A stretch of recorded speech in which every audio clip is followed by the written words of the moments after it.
some places carry heavy memories. But even there, joy finds a way to dance, to cook, to keep going. Hola, ¿qué tal? Mucho gusto. Here in Mexico City, in Tlatelolco, Gabriela Rojas, the mind behind restaurant Gris, talks about loss, resistance, and the hope that still grows here in the neighborhood. Hemos hecho como mucha comunidad.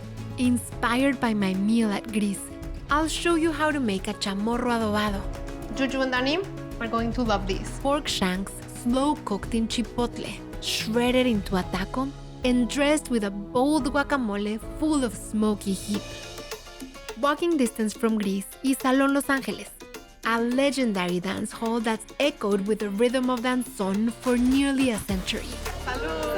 Salud! We bring the micheladas home, where I'll show you how to give this drink an irresistible twist, brimmed with candied sesame seeds and just the right amount of spice.